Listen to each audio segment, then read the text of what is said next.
गर्मीयाम सुरु भएसँगै डिभिजन वन कार्यालय बाँकेले सामुदायिक वन क्षेत्रमा डडेलो नियन्त्रणका लागि 35 जना अग्नि नियन्त्रण दस्ता तयार गरी उनीहरूलाई अभिमुखीकरण गर्दै वन डडेलो नियन्त्रणका लागि सक्रिय बनाउन थालेको छ।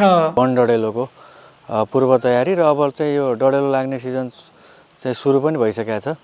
अब यसलाई नियन्त्रण गर्न यसलाई चाहिँ अब हुन नदिनको लागि अहिले हामी एकदमै तयारीमा जुटेका छौँ। विशेष गरी चैत्रको 1 देखि 7 सम्म चाहिँ नेपाल सरकारले नै वन डडेलो सप्ताहको रूपमा मनाउँछ। त्यसकै उसमा चाहिँ अहिले हामी तयारीमा छौँ। वन हेरालु र वन प्राविधिकहरूलाई चाहिँ आगलागी कसरी निभाउने र फायर लाइनहरू कसरी बनाउने सो सम्बन्धमा चाहिँ यिनीहरूको क्षमता अभिवृद्धि गर्ने। यो वर्ष चाहिँ डिभिजन वन कार्यालय बाँकेले चाहिँ वन डडेलो नियन्त्रणको लागि विशेष गरेर एउटा चाहिँ वाटर स्टोरेज ट्याङ्क बनाउँदैछ र यो प्रत्येक घाटगद्दीमा चाहिँ यो पानीको पाइपलाइन सहितको पानीको व्यवस्था पनि गरेको छ र हामीले अहिले चाहिँ समुदायहरूमा पनि अग्नि नियन्त्रणका सामग्रीहरूलाई वितरण गरेर चाहिँ यो वर्ष वन डडेलोलाई चाहिँ एकदमै प्रभावकारी रूपमा नियन्त्रण गर्ने चाहिँ हामीले अभियानको रूपमा चाहिँ सुरु गरेका छौँ। फागुनदेखि जेठसम्मको महिनालाई डडेलोको उच्च जोखिमको महिनाको रूपमा लिने गरिन्छ। अधिकांश वन डडेलोका घटना मानवीय क्रियाकलापले हुँदै आएका छन्।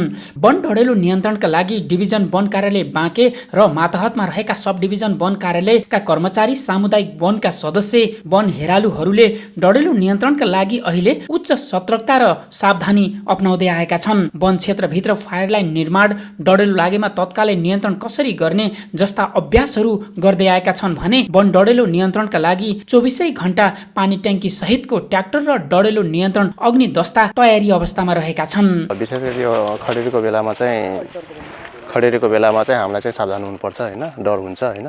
त्यसले गर्दाखेरि अब सानोतिनो लागिहाल्यो भने हामी दुई जना हुन्छौँ हैन।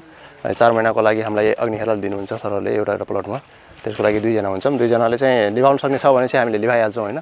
र सकेनौँ भनेपछि चाहिँ मेसेज गर्छौँ साथीहरूलाई हैन, कल गर्छौँ। यहाँ यति लागेको छ, यस्तो लागेको छ, सबैतिर कल गरेर सबैलाई साथीहरूलाई चाहिँ बोलाउँछौँ। त्यति पनि सकेन भने चाहिँ अफिसमा खबर गर्छौँ हैन। अफिसबाट पनि सरहरू आउनुहुन्छ हैन, अरू चाहिँ आउनुहुन्छ। अब अहिले साधन आइसकेको छ हैन, साधन पनि लिएर आउनुहुन्छ। योभन्दा अगाडि एउटा सानो थियो हैन, 750 लिटरको, त्यसले पनि चाहिँ हामीले लिभायौँ हैन, काम चलायौँ हैन। त्यसो मुढाहरूमा लागेको हुन्छ, त्यो मुढाहरूमा लिभाउन चाहिँ सहयोग गरेको हो। अनि त्यस्तो चाहिँ अब यो पातहरूमा लाग्यो भने चाहिँ हामी चाहिँ साथीहरूलाई बोलाएर चाहिँ त्यसरी चाहिँ मार्ने चाहिँ गर्दैछौँ। बाँकेमा 118 वटा सामुदायिक वनहरू रहेका छन् भने शमशेरगञ्ज सब डिभिजन वन कार्यालय अन्तर्गत सरकारद्वारा व्यवस्थित गरिएको चक्ला वनलाई डडेलोबाट सुरक्षित राख्नका लागि विशेष पहल थालिएको छ।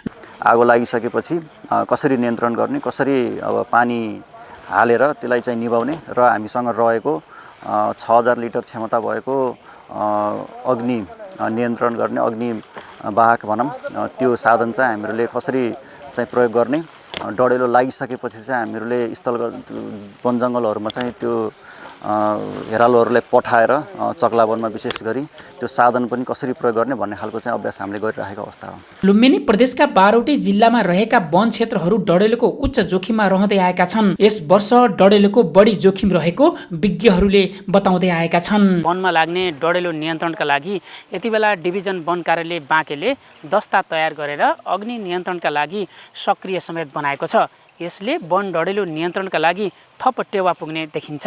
एबी न्युज खबर एचडीका लागि हुमरी भट्टराई, बाँके।